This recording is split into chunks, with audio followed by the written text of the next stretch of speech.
Alice is an enthusiastic online shopper who wants to buy her favorite book from Bob's online bookstore. She wants her personal information to be safe and secured during this transaction.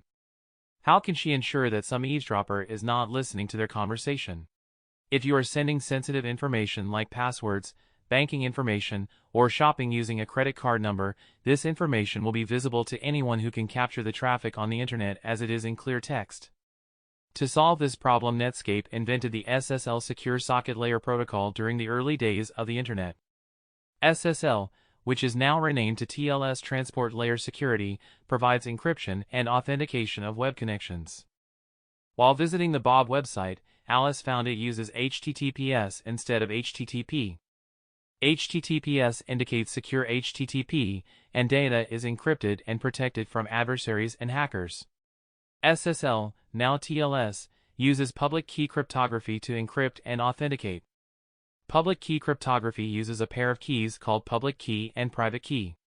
But here's the twist: knowing the public key does not allow anyone to calculate or reconstruct the corresponding private key.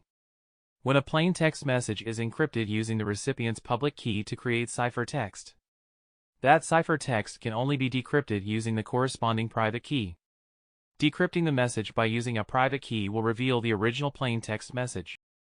Before we explore how TLS and SSL work, let's discuss a few terms in order to better understand the data flow. In order to establish a secure connection between a client and a web server, first, web server generates two keys, public and private. Web server requests certificate authority to sign its public key. A certificate authority is a trusted entity that issues digital certificates to verify the identity of individuals, organizations, or devices in online communications.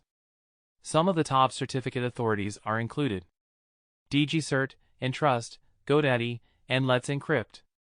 A certificate authority signs a web server's public key with its own private key to create a digital certificate.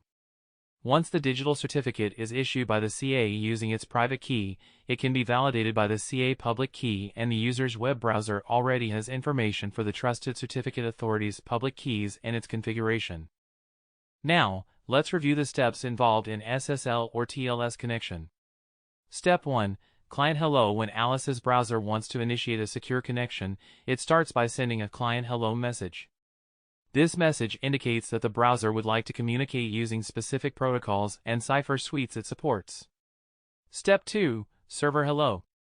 The server acknowledges Alice's request by responding with a server hello message. This message confirms the version of the protocol and the cipher suite they will use for their secure communication. Step 3. Server certificate exchange. The server then sends its digital certificate to Alice's browser. This certificate contains the server's public key and has been signed by a trusted certification authority using its private key. Step 4. Certificate verification.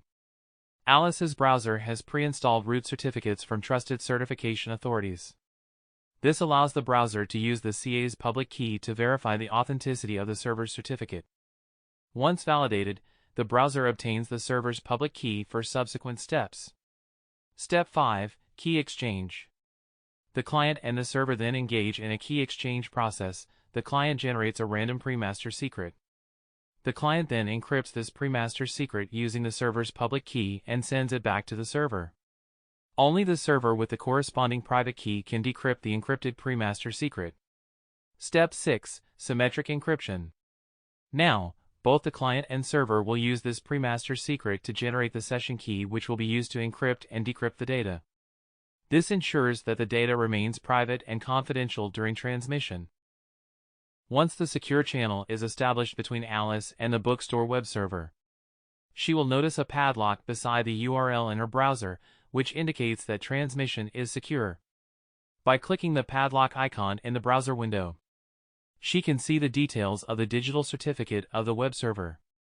It contains information like: who is the certificate issued to, who is issuing or certificate authority, how long the certificate is valid. She can also see more information by clicking the Details tab of the certificate, which will show the actual public key of the server. If you want to play around more about SSL and TLS, you can explore OpenSSL, which is an open-source cryptography toolkit implementing the SSL and TLS network protocols. Also, badssl.com is a very useful website for testing various exceptional TLS SSL cases. Thanks for watching. Please subscribe to the channel for future videos and updates.